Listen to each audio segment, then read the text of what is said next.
Good morning મિત્રો. આજે આપણે એમાઇન સંયોજનોના ભૌતિક ગુણધર્મો જોવાના છે અને તેના આફ્ટર રાસાયણિક ગુણધર્મોની અંદર થોડો ગમતો એમાઇન સંયોજનોનો બેઝિક જે ગુણ છે એના વિશેની પણ વાત કરવાના છીએ કે કઈ રીતના એમાઇન બેઝિક છે એ આપણે સાબિત કરવું છે. તો એ પણ આપણે કરશું, પણ અત્યારે પહેલા ભૌતિક ગુણધર્મો જોઈએ. અને એક વાત ખાસ જણાવવાની કે આ જે પોઈન્ટ છે એ આ વખતે સ્પેશિયલી ફોર 2021 બોર્ડ એક્ઝામ્સ માટે આ પોઈન્ટ નીકળી ગયો છે, પણ આમ એમસીક્યુ માટે ઇમ્પોર્ટન્ટ હોવાના લીધે હું કરાવી દઉં છું, બરાબર. પણ આની શરૂઆત કરી પહેલા કાલે આપણે બે ઇમ્પોર્ટન્ટ રિએક્શન જોઈ હતી, ગેબ્રિયલ થેલિમાઇડ અને હોફમેન રિએક્શન. તો એનું એક નાનકડું રિવિઝન કરીએ, દેન આફ્ટર આપણે આગળ આ પોઈન્ટને કન્ટિન્યુ કરશું. તો સૌથી પહેલા જે આપણે જોયું હતું, કઈ જોઈ હતી? ગેબ્રિયલ થેલિમાઇડ. શું હતું કે થેલિમાઇડ જે સંયોજન છે એના એ જ પરમાણુનું વિસ્થાપન KOH સાથે કરવાનું હતું. H2O નો અણુ છૂટો પડશે અને શું બનશે? ત્યાં K જોઈન્ટ થશે. H ની જગ્યાએ કોણ આવી જશે? K, potassium phthalimide. Then after તેનું આલ્કાઇલેશન કરવાનું હતું અને એ આલ્કાઇલેશન દરમિયાન જે R જે આપણે ઉપયોગમાં લઈએ છીએ કેવો હતો? પ્રાથમિક આલ્કાઇલ લેવાનો હતો, બરાબર છે. હવે એ રિએક્શનથી વિસ્થાપન પ્રક્રિયા થઈને શું બનશે? ત્યાં N આલ્કાઇલ થેલિમાઇડ.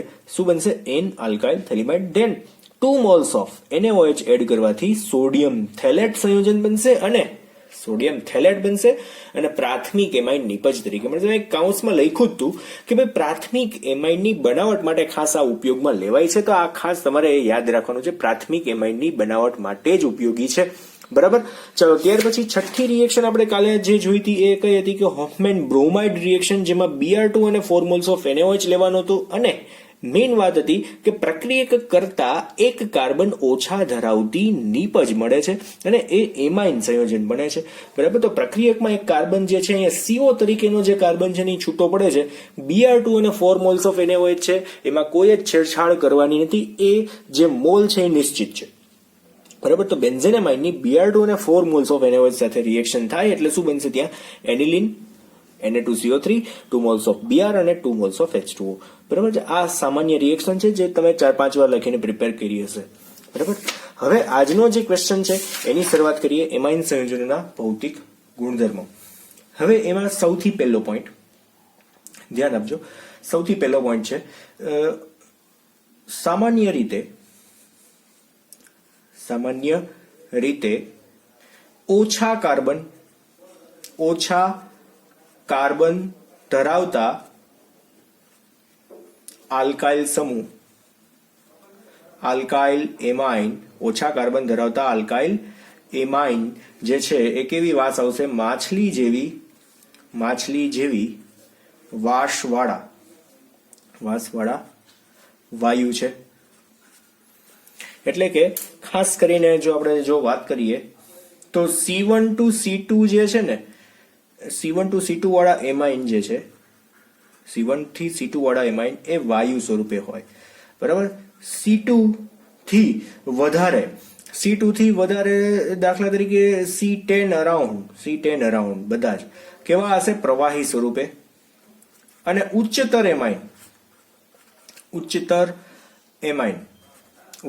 એમાઇન સંયોજન તો એ સામાન્ય તો કેવા હશે? ઘન સ્વરૂપે આપણને જોવા મળે છે, બરાબર છે. અને બધા જ કેવા છે? અને ખાસ કરીને એમાં એરોમેટિક જે છે એનિલિન જે આમાં રંગવિહીન પણ હોય છે, બધા કલરલેસ જ છે ખાસ કરીને, બરાબર છે. ક્યારેક ઓક્સિડેશન થઈ જાય તો રંગીન પણ આપણને જોવા મળે છે. તો આપણે રંગની વાત કરીએ તો એરોમેટિક એમાઇન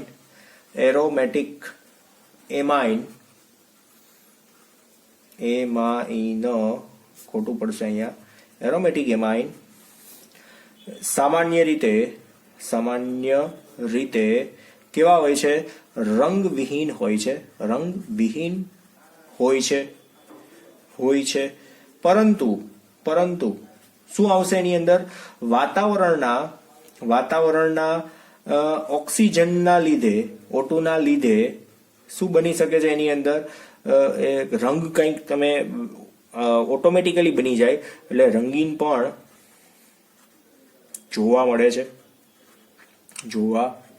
છે. એક્ઝેક્ટલી ખબર પડે છે અહીંયા. આ બીજા પોઈન્ટમાં થોડીક મિસ્ટેક છે અને આપણે કાઢી નાખીએ અહીંયા, બરાબર છે. ચાલો, હવે નેક્સ્ટ શું આવશે? તો એની દ્રાવ્યતા વાળો આખો પોઈન્ટ છે. આ જે પોઈન્ટ છે એને આપણે આમ નાખીએ કે દ્રાવ્યતા દ્રાવ્યતાના પોઈન્ટની અંદર જે સૌથી મેઇન વાત આવશે એ 1 by 1 આપણે પોઈન્ટ જોતા જઈએ. સૌથી પહેલો પોઈન્ટ દ્રાવ્યતા માટે કે સામાન્યતઃ છે ને એમોનિયા છે એ પાણીમાં દ્રાવ્ય છે, કેમ કે એની અંદર હાઇડ્રોજન છે તો H2O સાથે H બંધ બનાવી શકે છે. બરાબર છે.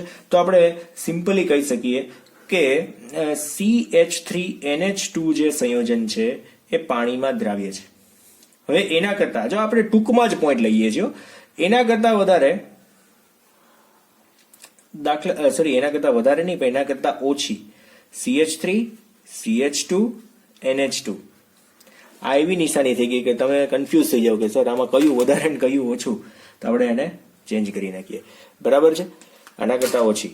જેમ કાર્બનની સંખ્યા વધે અથવા તો આણ્વીય દળ જેમ જેમ વધે એમ શું થાય, દ્રાવ્યતાની અંદર શું થઈ જાય, ઘટાડો થાય. શું બનશે અહીંયા? ઘટાડો. એટલે તમે સમજી શકો છો દ્રાવ્યતા તો લખ્યું જ છે, દ્રાવ્યતાની અંદર આ મુજબ ઘટાડો થાય છે. બરાબર છે. બીજો પોઈન્ટ એક ખાસ આમાં યાદ રાખવાનો છે. બીજો પોઈન્ટ, આ પહેલો પોઈન્ટ હતો, બીજો પોઈન્ટ ધ્યાન આપજો. CH3 CH2 અને NH2 છે, તો એના કરતા સમાન કાર્બન સંખ્યા ધરાવતા આલ્કોહોલ છે ને એની દ્રાવ્યતા એનાથી પણ કેવી હોય છે, વધારે હોય છે. એટલે કે એમાઇનના NH2 કરતા આલ્કોહોલના OH ની દ્રાવ્યતા વધારે હોય, કેમ કે આ વધારે ધ્રુવીય છે કોના કરતા, NH2 કરતા. બરાબર છે. પછી ખાસ આની અંદર ખાસ એમાઇન સંયોજનો છે કાર્બનિક દ્રાવકોમાં દ્રાવ્ય. એમાઇન સંયોજનો કાર્બનિક દ્રાવકો કયા કયા, તો કે ભાઈ આલ્કોહોલ, ઇથર અને બીજું કયું આવશે, બેન્ઝીન. આલ્કોહોલ, ઇથર અને બેન્ઝીન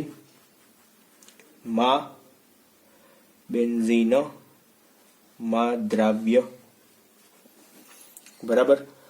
બેન્ઝીનમાં દ્રાવ્ય થઈ જાય છે, એટલે કાર્બનિક દ્રાવકોની અંદર ટૂંકમાં દ્રાવ્ય છે એવી વાત છે. અને આમાં સમઘટકીય એમાઇન સંયોજનોની જો વાત કરીએ તો લાસ્ટ પોઈન્ટ છે સમઘટકોની અંદર.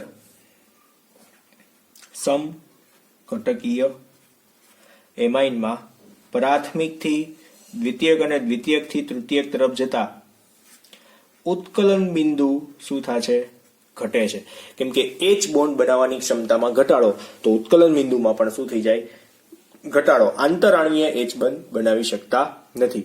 જેમ હાઇડ્રોજનની સંખ્યા વધારે હોય એમ આંતરાણવીય H બંધ હોય, કેમ કે એક NH2 છે બીજો NH2 છે તો એકબીજાના H પરમાણુ પ્રત્યે બધાને આકર્ષણ થઈ શકે, પણ હાઇડ્રોજનની સંખ્યા ઘટતી જાય એમ શું થાય, એ આંતરાણવીય આકર્ષણ ઘટી જાય તો ઉત્કલન બિંદુમાં પણ શું આવી શકે, ઘટાડો. અને બીજી વાત આમાં તમે દ્રાવ્યતા પણ સાથે ઉમેરી શકો કે જેમ જેમ હાઇડ્રોજનની સંખ્યા ઘટે એમ દ્રાવ્યતાની અંદર શું થઈ જાય, ઘટાડો થાય. એટલે અહીંયા તમારે લખવું હોય તો લખી શકાય ખરી, પણ આ જે 3 પોઈન્ટ છે એને ખાસ યાદ રાખવાના છે. કેની અંદર દ્રવ્ય છે એનો ક્રમ જે છે એ ખાસ તમારે યાદ રાખવાનો છે. હવે આના કરતા ઓછી દ્રવ્યતા કોની, તો ઇથેન છે, તો ઇથેન કરતા આની દ્રવ્યતા વધારે છે. આના કરતા કોની દ્રવ્યતા વધારે છે, ઇથેનોલની. બરાબર છે. આટલા બહુ સાદા પોઈન્ટ હતા જે તમારે યાદ રાખવાના હતા. બરાબર છે. હવે એમાઇન સંયોજનોના ભૌતિક ગુણધર્મો ઉપરથી હવે આગળ આપણે વધીએ થોડાક. એમાઇન સંયોજનોના રાસાયણિક ગુણધર્મો. એમાઇન સંયોજનોના રાસાયણિક ગુણધર્મો. એમાઇન સંયોજનો ના રાસાયણિક ગુણધર્મો. એમાં આપણે જે આજે જોવાનો છે પહેલો ટોપિક, એમાઇન સંયોજનો. એમાઇન સંયોજનો નું બેઝિક લક્ષણ. એટલે બીજા બધા લક્ષણ છે એમાંનું આ એક લક્ષણ નથી, આ મેઇન લક્ષણ છે, બેઝિક લક્ષણ. બરાબર. ઇલેક્ટ્રોન ડોનેટ કરવાનો બહુ સરસ એવો ગુણધર્મ છે એમાઇન સંયોજનોની અંદર. અને એમાંય જો કોઈ દાતા પરમાણુ એને મળી જાય તો એને એમાંય વધારે મોજ આવી જાય કે શું કામ એને વધારે દાન ન કરીએ. બરાબર. દાતા સમૂહ જેમ વધારે એમ દાને વધારે કર્યા કરશે.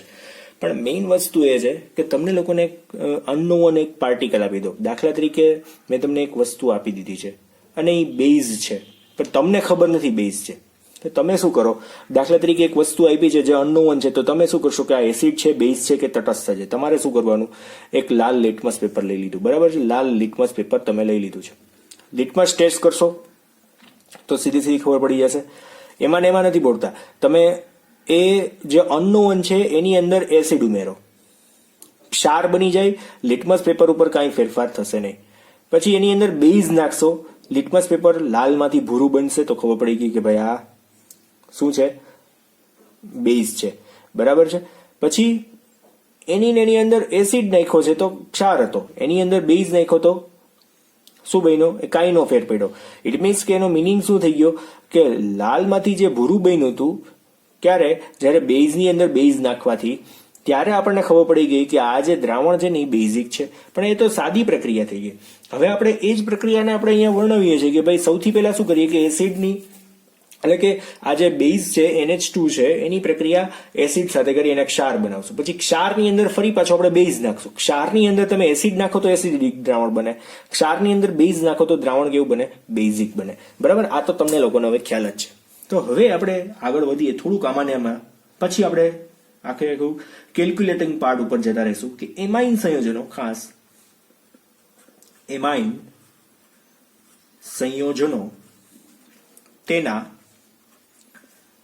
N પરમાણુ એટલે કે નાઇટ્રોજન પરમાણુ પર રહેલા અબંધકારક ઇલેક્ટ્રોન યુગ્મને કારણે લુઈસ બેઝ, કેવો, લુઈસ બેઝ તરીકે વર્તે છે. ઇટ મીન્સ એ ગમે ત્યારે પોતાના ઇલેક્ટ્રોન ડોનેટ કરી શકે છે. હવે આપણે એની પ્રક્રિયા કરીએ એસિડ સાથે. એનો બેઝિક સ્વભાવ જે છે તો એની બેઝ સાથે એસિડ સાથે પ્રક્રિયા કરીએ તો કેવો બની જાય, એક ક્ષાર બનવો જોઈએ આપણે. If V react RNH2 with HX, કોની સાથે, HX, તો આ પ્રતિવર્તી પ્રક્રિયા થઈને આપણને શું મળશે, ત્યાં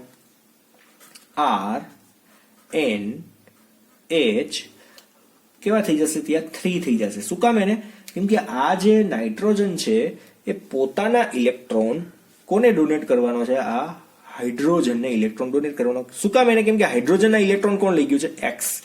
એટલે X ઉપર કયો ચાર્જ આવશે, અહીંયા X ઉપર માઇનસ ચાર્જ આવશે, અને નાઇટ્રોજન ઇલેક્ટ્રોન હાઇડ્રોજનને આપ્યા છે એટલા માટે એની ઉપર કયો ચાર્જ આવશે, પ્લસ ચાર્જ આવશે. અને આ શું છે, શું બન્યો છે, આ ક્ષાર બન્યો છે.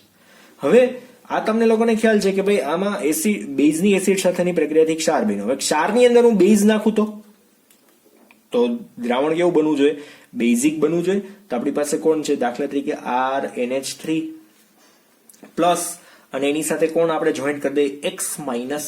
શું જોઈન્ટ કરું છું, X માઇનસ. ધારો કે હવે એની અંદર હું બેઝ નાખું છું, કયો બેઝ નાખીશ, NaOH એડ કરી દઉં. શું એડ કરીએ, NaOH. ક્ષારની અંદર બેઝ નાખીએ તો પણ દ્રાવણ કેવું બનશે, બેઝિક. તો હવે શું થશે, તો અહીંયાથી જોજો, પેલા તો અહીંયા છે ને RNH3 છે ને એમાંથી શું બની હશે, RNH2 બની હશે. બરાબર, જે હતો એને એ જ બેઝ બની જાય ને, બેઝ હતો તો બેઝ બની ગયો. બરાબર છે. તો બીજું છૂટું શું પડશે, તો વત્તા Na અને X, Na અને X, અને વત્તા આમાંથી હાઇડ્રોજન અને આનો OH, એટલે બીજું શું બની જશે અહીંયા, H2 અને O. બરાબર. એટલે અહીંયા આપણે એવું સાબિત કરી શકાય કે આ એમાઇન સંયોજન છે એ બેઝિક ગુણધર્મ ધરાવે છે. પણ મેં તમને પહેલાય કીધું છે કે કોઈ પણ પદાર્થ એસિડિક છે કે બેઝિક, એની એસિડિકતા કેટલી છે એનું મૂલ્ય જો માપવું હોય ને તો એને તમારે જલીય દ્રાવણ બનાવવું પડે. તમે સંતુલન ચેપ્ટર ભણી ગયા છો, Ka અને Kb. બેઝનો સંતુલન અચળાંક Kb, એસિડનો સંતુલન અચળાંક Ka. બરાબર, વિયોજન અંશ આપણે કહીએ છીએ ખાસ કરીને Ka ને. પણ Ka અને Kb એસિડ અને બેઝ માટે આપણે એ અચળાંકને લઈએ છીએ. અને જો એસિડની સાંદ્રતા માપતા હોય તો H3O ની સાંદ્રતા ઉપર એસિડિકતા નક્કી થાય અને OH માઇનસ ઉપર બેઝિકતા નક્કી થાય છે. આ તો તમને લોકોને ખ્યાલ જ છે. તો હવે આપણે નેક્સ્ટ જે જોવાના છીએ કે Kb અને Pkb જે આગળ આપણે પોઈન્ટ આવવાનો છે એની વેલ્યુઝ આપણે નક્કી કરવી છે. તો હવે ધ્યાન આપજો અહીંયા. હવે RNH2 શું કરવાના છે, RNH2 ની પ્રક્રિયા આપણે કોની સાથે કરવાના છે, H2O સાથે કરીએ તો પ્રતિવર્તી પ્રક્રિયા થઈને શું બનશે ખબર છે, NH3 પ્લસ વત્તા શું કહેશું આપણે અહીંયા OH માઇનસ. તો આવું કંઈક બને છે તો આપણે અહીંયા કે બરાબર શું કહી શકશું? કે બરાબર નિપજના છેદમાં પ્રક્રિયક. નિપજના છેદમાં શું આવશે? પ્રક્રિયક. ઇટ મીન્સ કે R NH3 પ્લસ અને ઇન્ટુ શું આવશે અહીંયા? OH minus. છેદમાં શું બનશે અહીંયા? R NH2 અને બીજું શું આવશે? H2O. બરાબર છે. હવે આપણે આગળ વધીએ આમાં. અહીંયા આપણે એમ કહેશું, હવે આગળ જ લખી નાખીએ. પાણીની સાંદ્રતા કેવી લેવાની છે? પાણીની સાંદ્રતા અચળ લેતા. તો પાણીની સાંદ્રતા અચળ લઈએ તો સૂત્ર કેવું બની જશે? K મલ્ટીપ્લાય બાય શું આવી જશે અહીંયા? H2O ઇક્વલ ટુ અહીંયા શું બનશે? RNH3 પ્લસ પછી શું આવશે? OH minus. બરાબર. અને છેદમાં અહીંયા શું આવશે? માત્ર ને માત્ર RNH2. હવે આ જ જગ્યાએ આપણે K ના બદલે બેઝ છે એટલા માટે આપણે શું લખવાનું છે? KB લેવાના છે. K ના બદલે શું લેવાના છે? KB. બરાબર છે. એટલે આપણે આને અહીંયા K ના બદલે KB જ લખી નાખીએ. KB ઇક્વલ ટુ બેઝ છે. બેઝ માટેની વાત છે. એસિડ હોત તો Ka લેતા હોત. અહીંયા બેઝ છે તો આપણે શું લઈએ છીએ? KB. બરાબર છે. હવે આના ઉપરથી આપણે એમ કહી શકીએ KB પ્રપોઝનલ ટુ OH માઇનસ. આ જે બતાવે છે એ શું? તો સાંદ્રતા જ બતાવે છે. KB પ્રપોઝનલ ટુ શું આવશે? OH minus. એટલે KB નું મૂલ્ય OH માઇનસ ની સાંદ્રતા ઉપર આધાર રાખે છે. KB એટલે શું? તો બેઝિકતા. બેઝિકતા કોના આધારે નક્કી થશે? તો OH માઇનસ ની સાંદ્રતા જેમ વધારે એમ બેઝિકતા કેવી થશે? વધુ.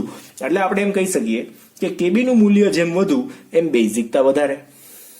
એટલે અહીંયા આમ લખી શકીએ KB નું મૂલ્ય જેમ વધુ તેમ શું કહેવાશે? બેઝિકતા વધુ. આ ખાસ યાદ રાખવાનું છે.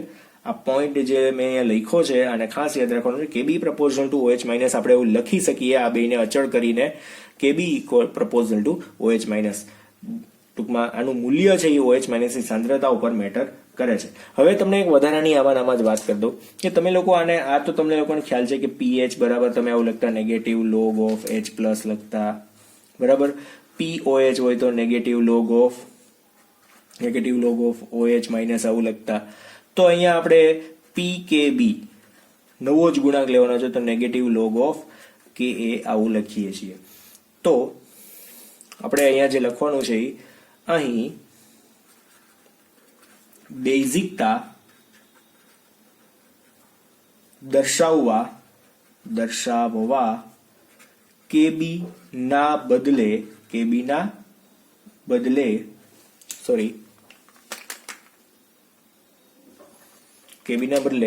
શું લેવાનું છે? PKB લેતા. તો PKB બરાબર શું છે? તો PKB બરાબર નેગેટિવ લોગ ઓફ શું છે? KA. એટલે આપણે અહીં લખશું એટલે કે આપણે KA લખાઈ ગયું, સોરી. અહીં શું આવશે? KB. અને અહીંયા પણ શું આવશે? KB. મારાથી મિસ્ટેક થઈ ગઈ છે, સેજ ચેન્જ કરી નાખજો. અહીંયા પણ શું આવશે? KB. બરાબર છે. એટલે કે શું થશે? KB નું મૂલ્ય વધુ તેમ શું આવશે? PKB નું મૂલ્ય ઓછું. તો મૂલ્ય વધુ નો મીનિંગ શું? તો અહીંયા બેઝિકતા અહીંયા જેમ બેઝિકતા વધે એમ PKB નું મૂલ્ય કેવું થતું જાય? ઘટતું જાય. એટલે આપણે લખી શકીએ ને બેઝિકતા વધે તેમ KB નું મૂલ્ય વધે પણ PKB નું મૂલ્ય કેવું થાય? ઘટે. બરાબર છે. આ પોઈન્ટને ખાસ યાદ રાખવાનો છે. બેઝિકતા ઉપરથી ડિપેન્ડન્ટ છે અને તમે આ જે મૂલ્યો છે એના એક્ઝામ્પલ ટેક્સ્ટ બુકની અંદર પેજ નંબર 397 ઉપર એક કોષ્ટક આપેલું છે. એ કોષ્ટક 13.3 નંબરનું કોષ્ટક છે. આ ખાસ તમે જોઈ લેજો. આની અંદર પીકેબી ના મૂલ્યો આપ્યા છે. જેમ પીકેબી નું મૂલ્ય ઓછું એમ બેઝિકતા વધારે. આ તમારે ખાસ યાદ રાખવાનું. જેમ પીકેબી નું મૂલ્ય ઓછું એમ બેઝિકતા વધારે. બરાબર છે. તો એના માટે આપણે અત્યારે બંધારણ નથી જોતા, કેમ કે આના પછીના લેક્ચરની અંદર સ્પેશિયલી આપણે બેઝિકતા જશું ને ત્યારે આપણે એક આખો ક્રમ લખશું કે કોની બેઝિકતા ઓછી, કોની બેઝિકતા વધારે. આખો વ્યવસ્થિત પીકેબી ના મૂલ્યો ઉપરથી આખો આપણે ચડતો ઉતરતો ક્રમ જોઈ લેશું, પણ એ આના પછીના લેક્ચરની અંદર જોશું. અત્યારે માત્ર બેઝિક તરીકેનો જે ગુણ છે એ આપણે કઈ રીતના પ્રેક્ટિકલી સાબિત કરવાનો છે, સંતુલન ચેપ્ટર મુજબ કઈ રીતના સાબિત કરવાનો છે, એ માત્ર આપણે અહીંયા શીખવાનું છે. બરાબર છે ને. એ આપણે કઈ રીતના શીખ્યા તો અહીંયા મેં તમને 2 પોઈન્ટ શીખવાડ્યા કે ભાઈ એસિડ નાખીને એક ક્ષાર બનાવ્યો, ક્ષારની અંદર બેઝ નાખ્યો તો આપણને મળી ગયો. દેન આફ્ટર આપણે બેઝિકતાનું મૂલ્ય કેટલું છે એ નક્કી કરવું છે તો આપણે શું કરવું પડશે કે એનું જલીય દ્રાવણ બનાવવાનું અને એની ટૂંકમાં સંતુલન અચળાંક ઉપરથી આપણે મેળવી શકશું કેબી પ્રપોઝન ટુ OH માઇનસ. અને જેમ કેબી નું મૂલ્ય વધારે એમ બેઝિકતા કેવી થઈ જશે વધારે. અને અહીંયા એના માટે બીજો ગુણાંક લીધો છે પીકેબી. બરાબર. બેઝિકતા દર્શાવવા માટે કેબી ના બદલે પીકેબી નો ઉપયોગ કરે છે. તો પીકેબી બરાબર શું? તો નેગેટિવ લોગ ઓફ કેબી. કેમ કે કેબી નું મૂલ્ય તો આપણને આના ઉપરથી મળી જ ગયું હશે. બરાબર. જ્યારે દાખલો ગણતા હોય ત્યારની વાત છે. અને એ તમે દાખલાઓ ચેપ્ટર નંબર 7 11th ની અંદર સંતુલન ચેપ્ટરમાં ઓલરેડી ભણી ગયા છો. અને બેઝિકતાનો મેં ક્રમ દર્શાવવા માટે અહીંયા એક્ઝેક્ટલી આ પોઈન્ટ આપ્યો છે. આ તમે ખાસ ચેક કરજો. ટેક્સ્ટ બુકમાં એનસીઆરટી ની ટેક્સ્ટ બુકમાં 397 ઉપર 13.3 નંબરનો ટોપિક છે. બરાબર. હવે આના પછીનો જે નેક્સ્ટ ટોપિક છે બેઝિકતા માટેના જે ગુણધર્મો આપેલા છે આલ્કેન એમાઇન સંયોજનો વિરુદ્ધ એમોનિયા અને એરાઇલ એમાઇન સંયોજનો વિરુદ્ધ એમોનિયા, તો એના વિશેની વાત આપણે આના પછીના લેક્ચરમાં કરશું. અત્યારે હાલ પૂરતું અત્યારે અહીંયા સુધી રાખીએ. ધેન આફ્ટર નેક્સ્ટ લેક્ચરમાં આગળ વધશું. ઓકે. અને હા, જો આ ક્વેશ્ચન એક રીતે તમને પૂછાય કે એમાઇન સંયોજનોનો બેઝિક ગુણધર્મ સમજાવો, આવું તમને કઈ ક્વેશ્ચન પૂછાય તો તમારે મેં તમને જે લખાવેલો છે આટલો અહીંયા સુધીનો લખશો તો ચાલશે. આ નો લખી નાખતા. બરાબર. કોપી મારો ને એમાં આનો લખી નાખતા પેજ નંબર આટલા, એટલે ચાલશે, તો વાંધો નહીં આવે. અને આ જે છે એમસીક્યુ માટે ખાસ તમારે યાદ રાખવાનું છે. ફેરબુકમાં ઉતારી લેજો. એમસીક્યુ માટે ખાસ ઉપયોગમાં આવશે. ઓકે, ડન છે. આપણે અહીંયા સુધી રાખીએ. બાય. Thank you.